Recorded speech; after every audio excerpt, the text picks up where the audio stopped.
Afirmantis es probare. Orang yang mengiyakan harus membuktikan.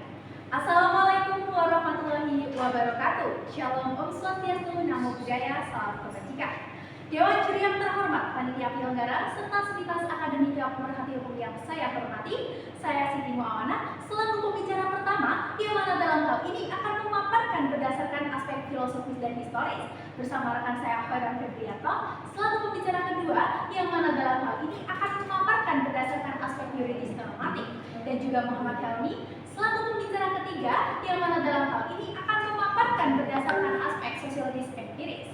Pada kesempatan kali ini, kami berada dalam standing position kontra tentang perihal pembentukan peradilan khusus pemilihan umum dalam penyelenggaraan pemilihan umum serentak 2024.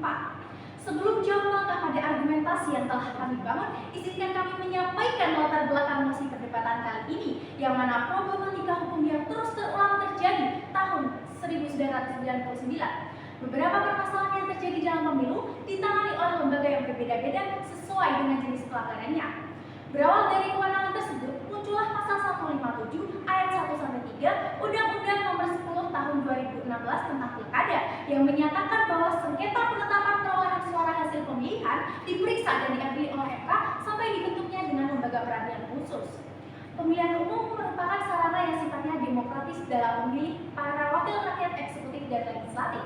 Seringkali, masalah dalam pemilihan umum menjadi salah satu problematika dan bertolak belakang dengan Undang-Undang Dasar Negara Republik Indonesia tahun 1945 pasal 22E ayat 1 yang dilaksanakan secara langsung, umum, bebas, rahasia, dan adil setiap 5 tahun sekali, dan juga Undang-Undang Dasar Negara Republik Indonesia tahun 1945 pasal 22E ayat 5 pemilihan umum diselenggarakan oleh suatu komisi pemilihan umum yang bersifat nasional, tetap, dan mandiri. Karena akan menghasilkan penyelesaian masalah tidak kuat dengan adanya beberapa lembaga-lembaga yang menangani permasalahan pemilu, sehingga ada potensi tumpang tindih dalam hal putusan lembaga yang satu dengan yang lainnya. Dilansir dari Lembaga Ketahanan Nasional Republik Indonesia, Adi Wijayanto menyebutkan tantangan terbesar dalam ekskalasi politik di Indonesia diantaranya politik identitas, misinformasi, dan juga ujaran kebencian. Peradilan khusus pemilu jika memang mau dibentuk, mau ditempatkan di mana? Jika ditempatkan di bawah MA, untuk apa dibentuk? Sementara MA dan peradilan di bawahnya sudah bisa menyelesaikan sengketanya sendiri. Dewan juri yang terhormat, dalam butir-butir Pancasila sila keempat, yang salah satunya mengutamakan musyawarah dalam mengambil keputusan untuk kepentingan bersama. Dengan adanya pembentukan peradilan khusus pemilu ini, bukan malah menjadikan hal tersebut sebagai kepentingan bersama, melainkan kepentingan individu, yang mana selanjutnya akan disampaikan dan dijelaskan secara lugas dengan retorika yang sebaik-baiknya oleh pembicara kedua dan ketiga. Salam konstitusi, membangun NKRI. Fakta sunt potentiora verbis, perbuatan atau fakta lebih kuat dari kata-kata. Dewan juri yang terhormat, serta sivitas akademika pemerhati hukum yang kami hormati pula, sebagaimana yang telah disampaikan rekan kami pembicara pertama yang menyatakan ketidaksepakatannya dengan adanya mosi perdebatan kali ini. Maka dari itu, saya sebagai pembicara kedua akan memperkuat argumentasi tim kami dari aspek yuridis normatif, yang dimana tim kami masih konsisten dengan standing position kami yang menyatakan bahwa kami masih tidak sepakat dan tidak sependapat dengan adanya mosi perdebatan kali ini. Dewan juri yang terhormat, dengan adanya Badan Peradilan Khusus Pemilu, sistem penegakan hukum di Indonesia akan berantakan karena terlalu banyak lembaga yang memiliki kewenangan untuk menyelesaikan perkara dalam pemilu. Dan juga khawatirnya hal tersebut akan memunculkan perbedaan antara lembaga penegakan hukum yang satu dengan yang lainnya. Koordinator Komite Pemilih Indonesia, Jerry Sumampo, menyatakan tidak perlu membentuk lembaga peradilan khusus pemilu karena keberadaan Bawaslu sudah cukup untuk mengatasi permasalahan dalam pelaksanaan proses pemilu. Perlu kita ketahui bersama Dewan Juri yang terhormat, pemilu dilaksanakan 5 tahun sekali. Jika peradilan khusus pemilu ini dibentuk, lalu apa wewenang peradilan khusus pemilu ini jika pemilu sudah berakhir? Dewan juri yang terhormat, selanjutnya peradilan khusus pemilu ini akan ditempatkan di mana? Berbeda dengan Mahkamah Agung yang memiliki badan peradilan di bawahnya. Jika badan peradilan khusus ini berdiri sendiri, maka akan terpecah-pecah secara regional ketika membuat suatu peradilan khusus. Sehingga akan banyak biaya yang akan dikeluarkan oleh negara jika membentuk peradilan khusus pemilu ini bila ini disahkan, dan itu akan menjadi tidak efektif dan tidak efisien, yang akan bertentangan dengan Undang-Undang Nomor 7 Tahun 2017 tentang Pemilihan Umum Pasal 4 yang salah satu tujuannya yaitu mewujudkan pemilu yang efektif dan efisien. Dewan Juri yang terhormat, di dalam Undang-Undang Nomor 48 Tahun 2009 tentang Kekuasaan Kehakiman Pasal 1 Ayat 8 yang berbunyi, pengadilan khusus adalah pengadilan yang mempunyai kewenangan untuk memeriksa, mengadili, dan memutus perkara tertentu yang hanya dapat dibentuk dalam salah satu lingkungan badan peradilan yang berada di bawah Mahkamah Agung yang diatur dalam undang-undang. Maka dari itu Dewan Juri yang terhormat, sudah jelas bahwa peradilan khusus pemilu ini tidak dapat berdiri sendiri, yakni harus berada di bawah Mahkamah Agung. Dengan demikian, untuk apa membentuk peradilan khusus pemilu yang berada di bawah Mahkamah Agung? Sementara lembaga peradilan yang ada di bawah Mahkamah Agung saat ini sudah mampu menyelesaikan sengketa yang terjadi dalam pemilu. Sengketa yang terjadi karena suap atau korupsi, serta perkara hukum pidana lainnya bisa ditangani di pengadilan negeri.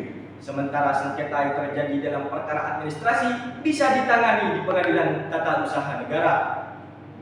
Jadi Dewan Juri yang terhormat, daripada membentuk lembaga baru, lebih baik mengevaluasi dan memperkuat lembaga yang ada untuk mempersiapkan pemilihan umum yang akan datang dengan prinsip-prinsip yang telah diatur dalam undang-undang, yaitu mandiri, jujur, adil, berkepastian hukum, tertib, terbuka, proporsional, profesional, akuntabel, efektif, dan efisien. Dengan menggunakan Mahkamah Konstitusi sebagai lembaga yang menyelesaikan sengketa hasil pemilu dan Bawaslu yang menjadi sistem pendukung untuk menegakkan hukum kepemiluan.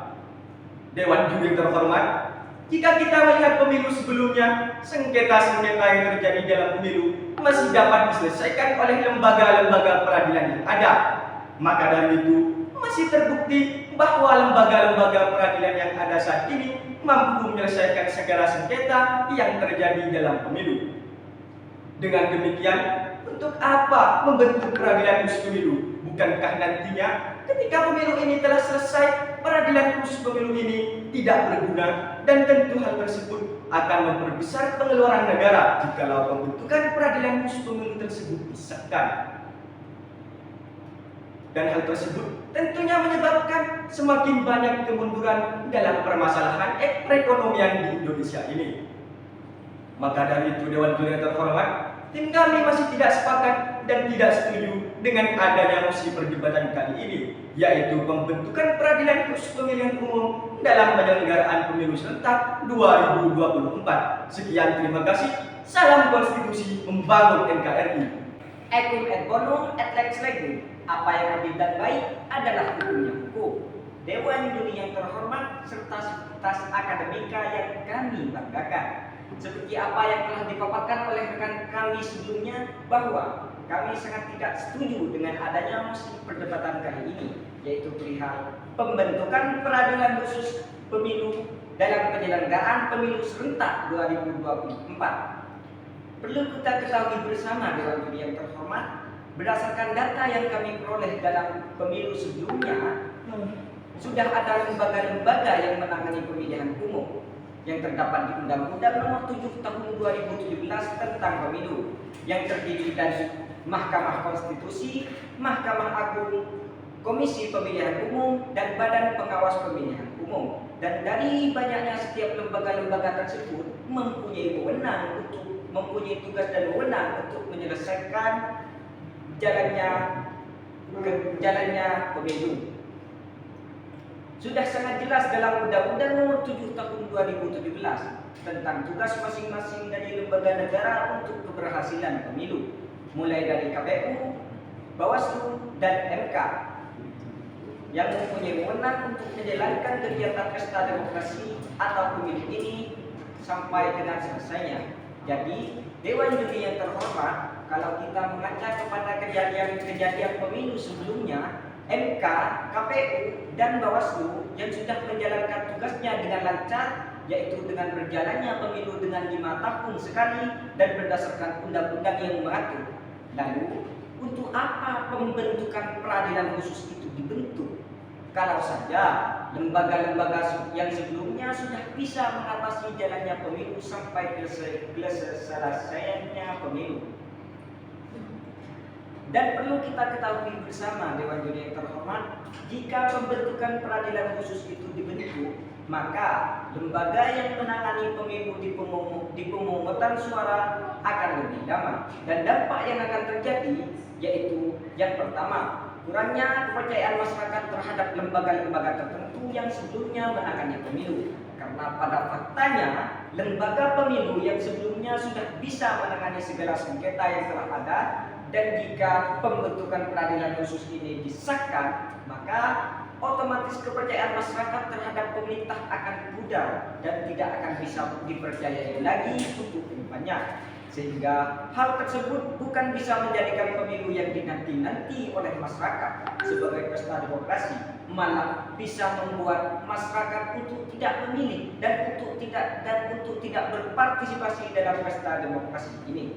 Dan yang kedua adalah dampak kepada sistem pemerintahan, yang nantinya sistem pemerintahan akan melambat di pemilihan umum di 2024 yang akan datang, ataupun sengketa lainnya, karena jika peradilan khusus pemilu ini dibentuk, otomatis akan memperlambat jalannya pemilu di 2024 nanti, yang mana sekarang sudah menghitung bulan, sudah tinggal menghitung bulan, bukan menghitung tahun atau pesta demokrasi di 2024 ini. Yang ketiga, dampak kepada negara, yang nantinya negara akan lebih banyak pengeluaran dengan adanya pembentukan peradilan khusus pemilu. Berdasarkan data yang kami peroleh dari Askolani, Direktur Jenderal Anggaran Kementerian Keuangan mengatakan bahwa pada tahun 2019 negara telah mengalokasikan anggaran sebesar 25,59 triliun atau naik 61% dibandingkan dengan anggaran pemilu sebelumnya, yakni pada tahun 2014 yang sebesar 15,62 triliun. Dari sekian banyaknya anggaran yang dikeluarkan oleh negara untuk pemilu yang sudah berlaku, apalagi sekarang membentuk peradilan khusus pemilu yang akan mustahil jika sedikit anggaran yang dikeluarkan oleh negara. Maka dari itu, Dewan Juri yang terhormat, daripada anggarannya tersebut dibuang-buang hanya untuk membentuk peradilan khusus di pemilu di Indonesia, yang hal tersebut bisa diselesaikan oleh peradilan yang sudah ada, maka kami lebih mengamini jika anggaran-anggaran tersebut dibuat untuk hal-hal lainnya yang lebih urgent dan lebih bermanfaat bagi masyarakat di Indonesia. Untuk terakhir kalinya, kami sebagai tim kontra amatlah tidak sepakat dan tidak sependapat dengan adanya mosi perdebatan kali ini, dikarenakan hal tersebut bukan membuat solusi bagi pemilu yang akan datang, namun akan membuat permasalahan lagi dalam aspek anggaran negara. Terima kasih. Bila ada sumber di ladang, jangan lupa mandi. Akhir perdebatan telah datang, telah menang urusan Dewan Juri.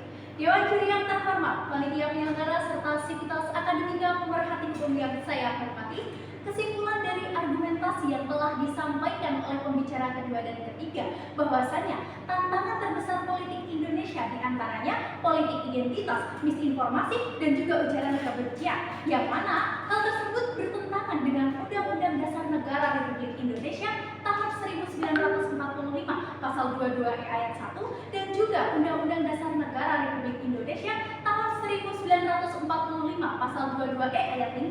Yang kedua, jika peradilan khusus pemilu ini disahkan, mengakibatkan lembaga menjadi terpecah belah, yang mana menjadikan peradilan khusus ini tidak efektif dan tidak efisien, yang bertentangan dengan Undang-Undang Nomor 7 Tahun 2017 tentang Pemilu Pasal 4, yang salah satu tujuannya mewujudkan pemilu yang efektif dan efisien. Dan yang terakhir adalah permasalahan anggaran yang ada, yang mana ketika peradilan khusus ini terbentuk akan mengakibatkan pengeluaran anggaran negara yang begitu banyak, sehingga pengeluaran yang seharusnya diperuntukkan untuk hal-hal yang lebih penting untuk dikedepankan, melainkan malah membuat peradilan yang baru yang belum jelas mekanismenya yang akan dilaksanakan. Maka dari itu, Dewan Juri yang terhormat, kami sebagai tim kontra masih tetap dalam konteks ketidaksepakatan tim kami dengan adanya mosi perdebatan kali ini, yang mana belum ada penyelesaian masalah lebih lanjut, akan tetapi timbul masalah baru tentang keuangan negara. Lex Juraset kita stripta. Hukum adalah keras tetapi harus tegak. Sekian, terima kasih.